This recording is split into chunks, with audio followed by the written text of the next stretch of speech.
நாடுகள்ல சஞ்சாரம் பண்றார். அதன் பிறகு ஏலாச்பூர் என்கின்ற இடத்துக்கு வந்தார். இந்த ஏலாச்பூர்ல அந்த காலத்துல ஒரு மகான், ஒரு சாது இருந்தார். அவருக்கு மௌனி பாபா என்று சொல்லுகிறார்கள்.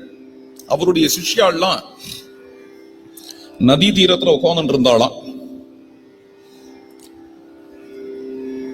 சமர்த்த ராமதாசர் வந்திருக்கார் அப்படின்னு அவளுக்கு தெரிய வந்தது. இருந்தாலும் பெருசா எடுத்துக்கல. ராமதாசரவா நம்ம குருவை விட பெருசா அப்படிங்கிற மாதிரி நினைச்சுட்டா.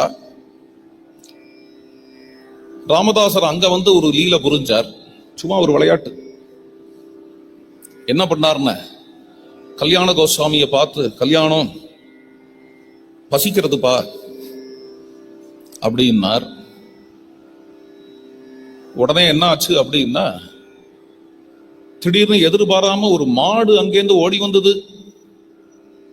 அது ஏதோ ஒரு உத்வேகத்துல இங்கேயும் அங்கேயும் ஓடி கடைசியா ஒரு பாறையில வந்து குத்திண்டு அந்த பாறை மேல ஏறி கீழே விழுந்து போயிடுச்சு. அந்த ஒரே ஒரு மாடை வச்சுண்டு, அந்த மாடுதான் ஜீவனாதாரம்னு ஒரு அம்மா இருக்கா, அங்க ஒரு கிழவி. ஓன்னு அழ ஆரம்பிச்சா, புலம்ப ஆரம்பிச்சா. அந்த சந்தர்ப்பத்துல சமர்த்த ராமதாசர் திடீர்னு கல்யாண கோஸ்வாமியை பார்த்து, கல்யாணம் அங்க இருக்கு பாரு அந்த மாடு, அந்த மாட்டுக்கிட்டக்க போய் பால் கறந்துண்டு வா, என்னோட பசியை ஆத்துறதுக்காக அப்படின்னார்.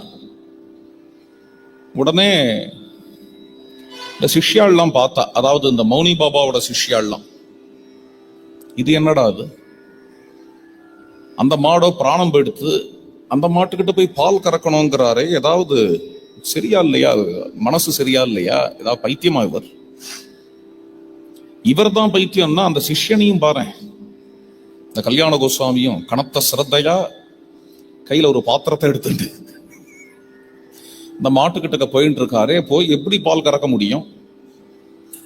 நேரம் அங்கேருந்து போய் அந்த மாட்டுக்கிட்ட போய், அம்மா லக்ஷ்மி அம்மா, குருநாதர் க்ஷீரம் கேட்கிறார், சீத்த க்ஷீரம் கொடுங்கோளேன்னு பிரார்த்தனை பண்ணார். உடனே அந்த மாடு எழுந்து நின்றுடுத்து. மாடு எழுந்து நின்னதுல அந்த கிழவி கதறின் இருக்காளோ இல்லையோ, இது இந்த மாடு ஒண்ணுதான் எனக்கு ஜீவனாதாரம், போயிடுத்தேன்னு. ஆஹாஹா, என் மாட்டை எழுப்பி விட்டுட்டேளே குருநாதா அப்படின்னு சமர்த்தரோட சரணத்துல போய் விழுந்தா. கல்யாண கோஸ்வாமி பாலை கறக்க ஆரம்பிச்சார். இங்க உட்கார்ந்து இருந்தவாள்லாம் ஒருத்தருக்கு பார்த்தா, அடாடா, நம்ம ஏதோ ஒரு சாமான்யமா நினைச்சுட்டோமே சமர்த்த ராமதாசரை என்று மன்னிப்பு கேட்கறதுக்காக வந்தா. வந்து உங்களை ஒரு மகான்